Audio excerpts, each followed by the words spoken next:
It was 6 o'clock. I was tired. It was time to go home. I did not like my work in the shop. I often had headaches, and my feet were always tired. The streets were hot and busy. Everybody was going home. Their faces looked sad. I passed a flower shop. It was dark and quiet. The flowers smelled sweet, and their leaves were wet. I stopped. I looked in my purse. I had a little money. I went into the shop and bought a bunch of flowers. At home, I put the flowers in a vase. They looked beautiful. I put the vase on the table. I began to make supper. My father came in. "Where's my food?"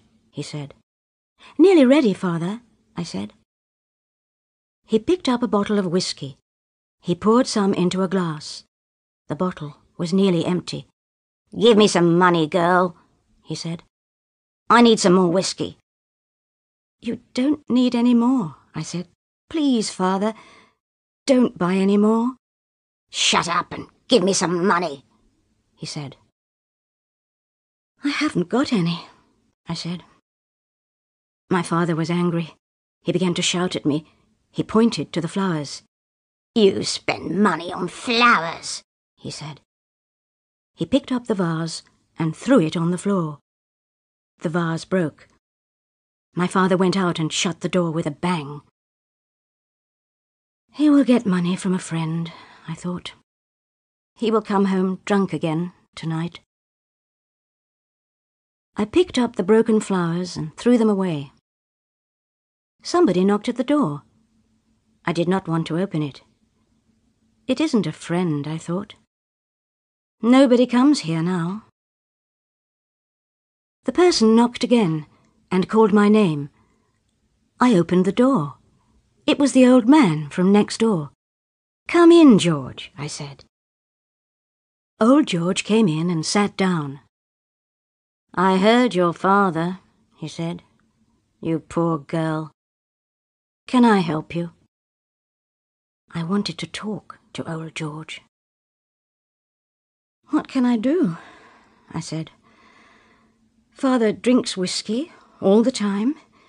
He hasn't got a job. He takes all my money and spends it on drink. Today I bought some flowers. He was angry. He broke the vase. Sometimes I hate him." "Do you like flowers?" asked old George. "I love them," I said, "but they cost a lot of money." "Why don't you grow some on your balcony?" "Grow flowers?" I asked. "I'll show you," said old George. "I was a gardener once." The next day I came home quickly from work. George was waiting outside his flat. "Come and see," he said. I went inside the old man's flat. He had some flower pots and some packets of seeds. George and I carried the flower pots into my flat. We filled them with earth and planted the seeds. We put the pots on the balcony. Every evening, George and I worked in our balcony garden. George taught me a lot about flowers. He talked about different flowers, about their colour and beauty. I was happy in my garden. I forgot about my father and my hard work at the shop. George was my friend. I was not lonely any more. The picture sequence from the cinema has finished. You can look at it once more if you want. Months passed. My garden became larger and more beautiful. The flowers opened. My father never came onto the balcony. He did not like flowers. He did not like George. My father was drinking all the time. He always asked me for money, and he often hit me. He looked ill. George was ill too. He coughed and coughed. He was thin and weak. Sometimes he did not come to our garden. He did not leave his bed. One day I cooked some food and took it to George. He was lying in bed. He did not turn and smile at me. He did not move. I went closer to him. His eyes were open. I touched his hand. It was cold. He was dead. I went back to our flat. My father was there. He was waiting for his supper. "George is dead," I said. I began to cry. "He was kind to me. I will miss him." My father looked at me, but he said nothing. He took some money and went out of the house. My father came home late that night. Why are you crying? He said. Are you crying for George? You loved that silly old man, didn't you? What about me? I'm your father. You don't care about me. I said nothing. My father began to shout. I've got a surprise for you, my girl. A nice young man. What do you think of that? He's a good boy. He's a friend of mine. You need a man, not a garden. I stared at my father. I said nothing. Look at yourself, my father said. You're not pretty, and you're getting old. Nobody else will marry you. No, father, no, I said. I'm not going to marry anybody. I'm staying here. I don't want to leave my garden. Your garden? Your garden? My father shouted. Your silly garden. You spend all your money on plants. You never give me money. You don't talk to me. You talk to old George.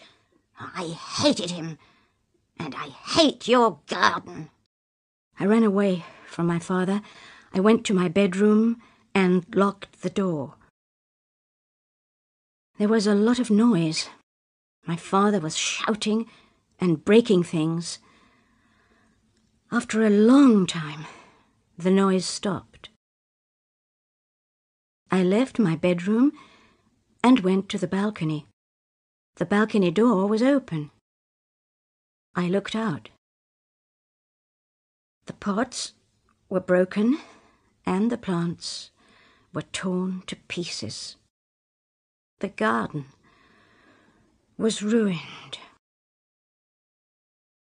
I went to my father's room. I hate him, I said to myself. I'll tell him. He can kill me. I don't care. My father's door was locked. I banged and shouted. He did not open it. He did not hear me. He was asleep. He was drunk. I went back to my room. What shall I do? I thought. Where shall I go? I looked round the room. I took some clothes and packed them in a bag. I found some packets of flower seeds and put them in the bag. Then I took my purse and counted my money.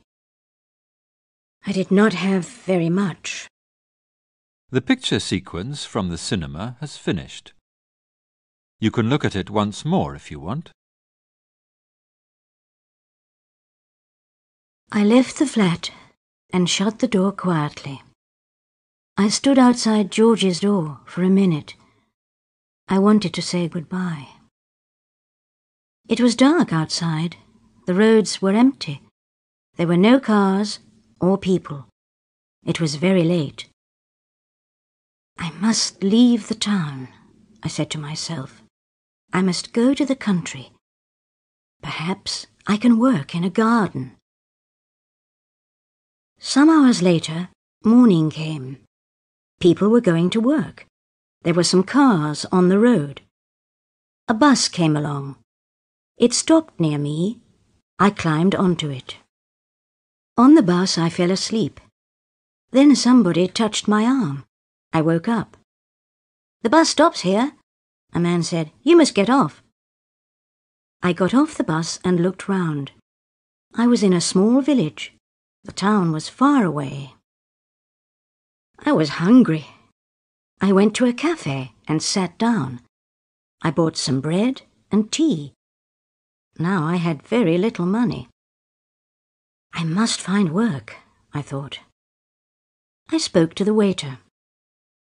"Can you help me?" I asked him. "I don't know this place. I need work. I can work as a gardener. Who can give me a job?" The waiter thought for a moment. "There's Mrs. Jack," he said. "She's got a market garden. Perhaps she can help you."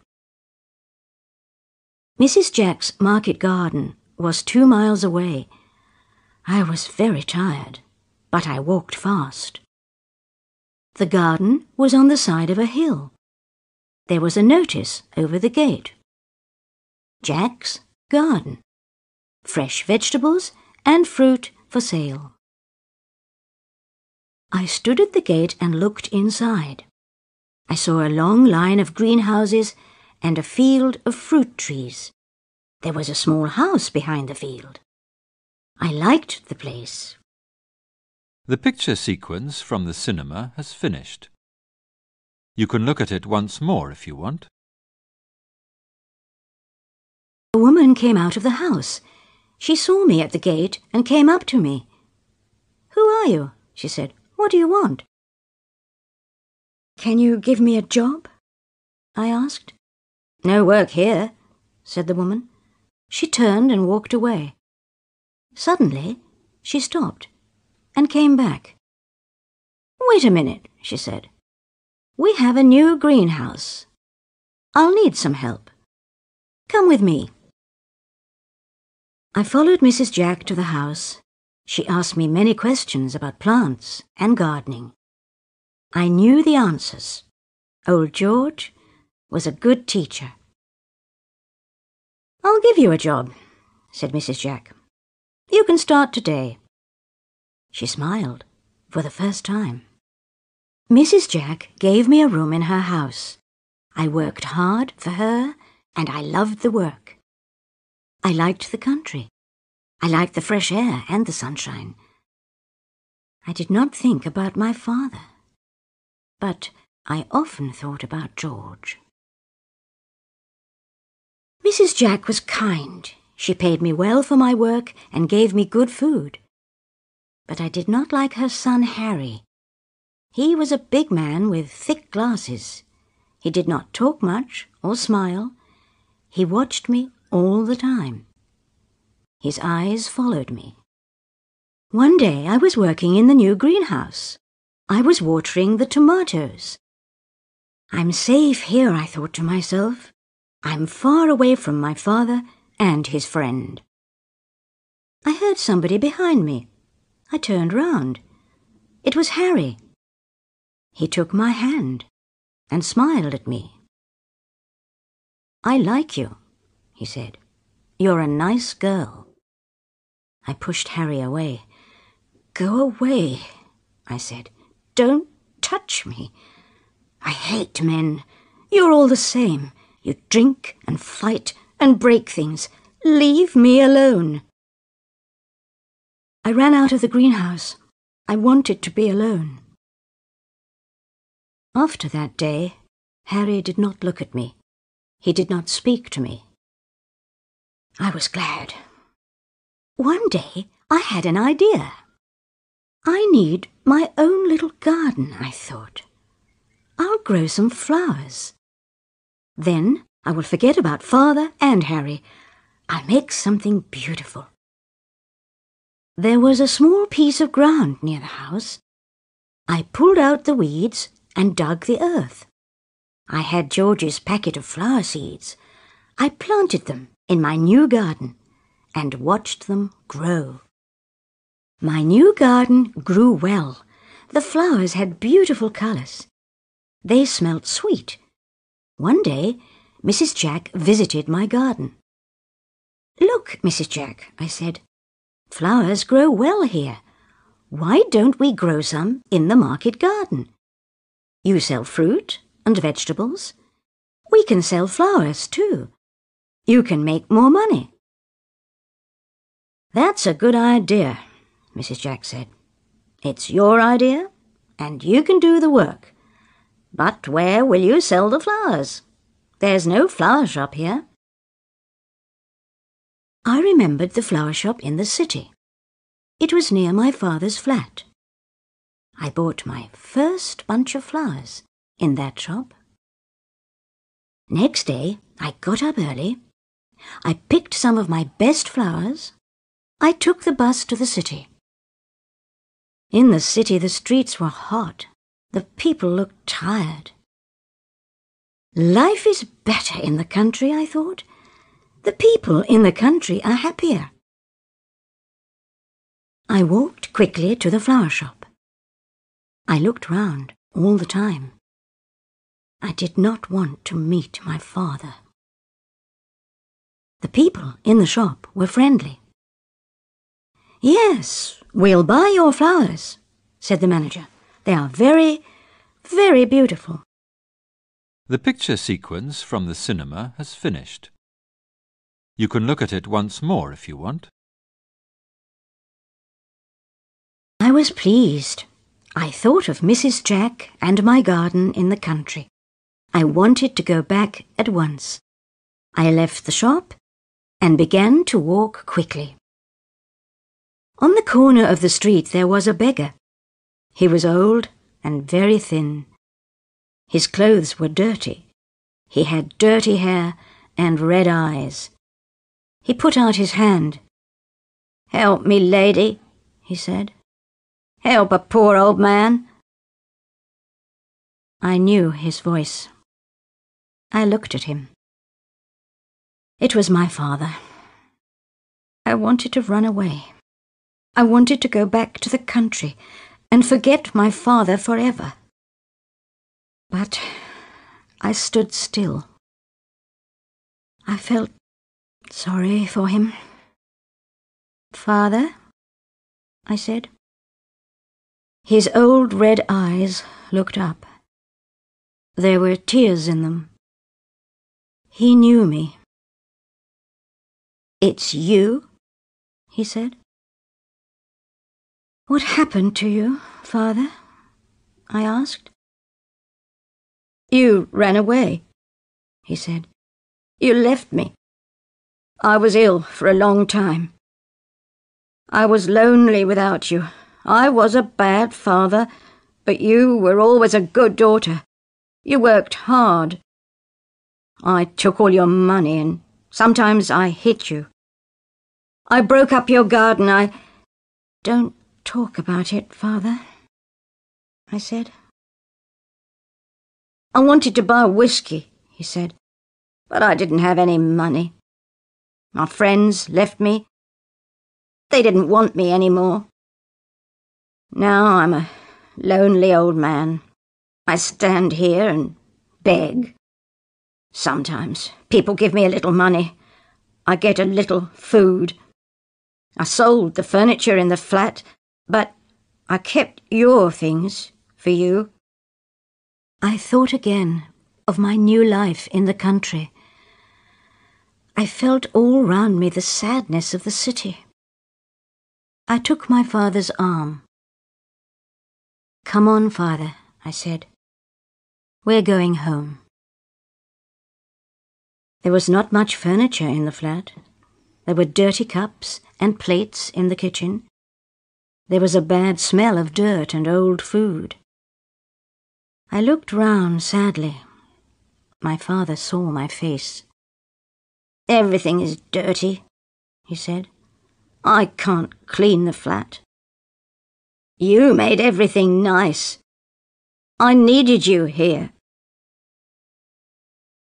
I did not say anything. I went to my room. Everything was the same. I thought of my last night at home. It was a long time ago. I went back to my father. I began to clean the flat. The next day, I wrote a letter to Mrs. Jack. I told her everything. I am sorry. I cannot work for you any more, I wrote. I must stay here and look after my father. I began my old life once more. I took my old job again. I came home every evening and cooked for my father. I did not make my garden again. I felt too sad. My father was very different now. He did not drink any more. He looked much older. He talked to me kindly. But he lived in the past. Sometimes he talked to my mother. But my mother was dead. She died a long time ago. One evening, somebody knocked on the door. I opened it. It was Mrs. Jack's son, Harry. He was holding a large bunch of flowers. They were flowers from my little garden in the country. The picture sequence from the cinema has finished. You can look at it once more if you want. We're selling flowers to the flower shop now, he said. I bring them to the city every week. But these are for you. He gave me the flowers and left quickly. The flowers were beautiful. I'll make my balcony garden again, I thought. I worked on my garden every evening. Soon flowers began to grow on the balcony again. My father liked the garden. He sat all day on the balcony. Sometimes he slept. Sometimes he talked to himself. Harry came every week and brought me flowers. He never spoke.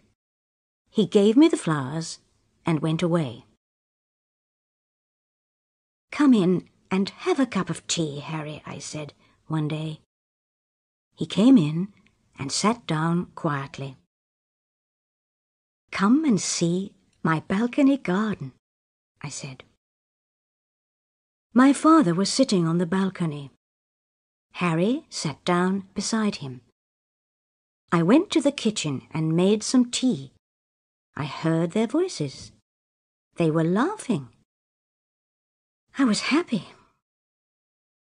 The old man needs a friend, I thought. Harry was kind to my father. They talked and laughed. I watched them. I was wrong about Harry, I thought. He is kind and gentle. Every week, Harry came to the flat. He and my father became friends. My father loved his visits. I often looked at Harry.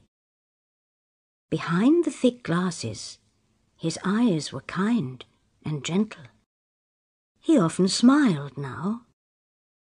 I saw other things too. I saw his kindness to my father. I saw his love for flowers. One day I was watering the plants in my balcony garden. My father was asleep in the sun. Harry came up to me. He put his arms round me. I want to ask you something, he said. Yes, Harry, I said. I'm listening. But Harry said nothing. I looked at his eyes. I understood. It's all right, Harry, I said. The answer is yes. The picture sequence from the cinema has finished. You can look at it once more if you want.